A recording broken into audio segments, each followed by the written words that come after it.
I am an artist who would love to live in the delusional world where we could just make money trees in order to survive. However, the harsh reality is, in order to live out our artistic dreams, we need money. And I have the solution: artistic entrepreneurship. Now, you must be wondering, well, who is this lady and what does she know? Nisambula Vinaka, ladies and gentlemen, my name is Sachiko Soro. I am a Euro-Fijian. I am a Lami girl. Lami is my yasa, my hood, where we grew up making bili that we hoped would finally get us to Mosquito Island, where we used to save up our coppers so we could stroll to the shop to buy Chinese lollies, where our tongue was a slang of Fijian English and Hindi, where we ate barfi to celebrate Diwali, made lovo during Christmas, and had halwa for Eid. I discovered I was an artist in Fiji, learning and performing meke in primary school for our annual Independence Day, and performing with our local Cook Island group with our strict and scary "Don't mess with me, Auntie Jenny." In secondary school, I felt the pull of the arts filling me into the creative center at our university here, where we danced and played drums and sang, and we were full of hopes and dreams. So at the tender age of 18, when we usually pressure our youth to make life-determining decisions, I decided to go to New Zealand to study music and dance. It was a completely different context, a little bit chilly, but being stubborn, still refused to buy proper shoes and just added socks to the usual flip-flops. And people would always ask me, "Where's your accent from?"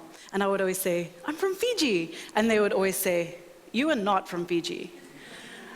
And I would think to myself, well, where do I come from? And they would say, "You are not from Fiji because you are white." And I would think to myself, I was lost and I was confused. And it was the first time in my 18 years of existence I'd been really confronted with this fact. Cue fully fledged identity crisis that would consume my time of that period of confused youth. I have now come to a place where I'm comfortable within my skin, know that Suva is my home, where I'm local. I love my community, and I'm comfortable within the conflict that my identity has to those outside our globalized urban Pacific reality. After the New Zealand escapades, I came back to Fiji and worked at our local university. Whereas when we had funding about AIDS, we would dance about AIDS. And we had funding for the environment, we would dance about the environment. So we just lurched from one funding field to the next, so we could continue to do what we loved, which was dancing. But if we had no funding, and then what? How do the dancers get money to survive then? I realized that even in Fiji, we had inherited a system that is very broken. With this realization, I went on to start my own contemporary Fijian dance company that would have dancers at the core, with the purpose of creating fulfilling and financially sustainable career paths for young Fijian artists. In order to do this, we had to maintain independence and thus base ourselves around the concept of entrepreneurship.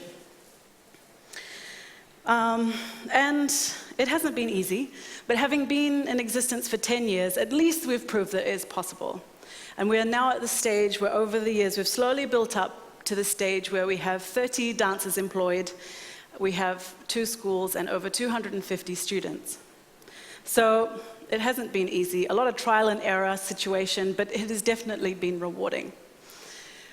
And over the course, of course, life happens during all of this, and I fell in love with a rugby-playing banker that finally graduated to become a drama queen dancer.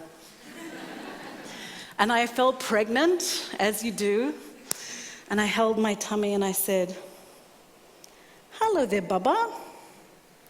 Look, I don't know whether you've thought this through or not. You see, your father and I, we are both dancers. So when you bust out of there, you've done your time. It's going to be a lot of fun and music and costumes. But it's going to be unpredictable. unpredictable. And this was a pivotal moment. See, artists, we walk a precarious line. It is uninsured. And this is the perception of society, but it is up to us to make it insured. It is up to us to make it predictable. Artists, we have to fend for ourselves. We cannot rely on the whim and will of those who will or will not fund our creative practice. We must become entrepreneurs because the arts is a business, and we are in the business of changing the world. So we can't rely on economic handouts if we are to maintain independence. And if the current arts sector career model doesn't fit, then you just create your own. Artists have become funding dependent. We rely on governments and NGOs to fund our creative practice. But is this sustainable? If no one is willing to pay for what you produce, then it is not financially sustainable. And if you rely on funding all of the time, how do you know that what you are creating is of any value to society? And of course, we do need the pure ideas artists that push concepts such as climate change and war. And in the first world, this may be possible because there's funding available, but usually only to those who know how to play the funding game very well. I remember in music and dance school in New Zealand, we were never once taught about accounting, about marketing, about creating a brand for what you produce. We did, however, have proposal writing class. And with a growing population with diverse needs, we have less and less arts funding available for more and more artists. So if you get funding for your creative practice, that's fantastic. But what if you don't? Are you just going to pack your bags and give up on the dream? You say, "I'm sorry, baby, no food for you." And your mother's going to be one eternally grumpy woman because now she has to go and work in an office. This is where the importance of entrepreneurship comes in. Because in the developing world, such as Fiji, we have to fund roads and hospitals before we can cater to the needs of artistic expression. And I would argue this is actually a gift because it forces entrepreneurship on us. And perhaps we do not lack resources, only resourcefulness. And I'm not saying that funding is bad. At times it is absolutely necessary. However, let's not rely on it because being artistically entrepreneurial gives you one thing, and that is freedom. Now, in order to illustrate these points that I've made, I've rustled up some amazing whiz-bang scientific graphs for you today. So as you can see, illustrated here, is why I am not a visual artist. This is the traditional arts sector model. We have on the left, we have the powers that be that usually are traditionally the supporters of the arts, government, NGO, corporate sector. They fund the artists make the work, it is consumed by the public. Now, these dudes up here have to have their mandate realized. They have to have what they set out to do achieved. They have to be fulfilled. It's not 100% necessary that either the artist or the public is fulfilled. Because in order for this to happen again, all of the funders' boxes needs to be ticked. And here we have the entrepreneurial model. We still have an artist. He's smiling because he's an artist, and we get to do what we love all day, except for maybe the poets. They can be a bit depressing sometimes. And as you see, the first one had one input, one output. This model here has 2 inputs and 2 outputs. See, this dude is a smart dude, and he's come up with some commercial arts, a niche market that he can cater towards in order to provide cash flow for his creative practice.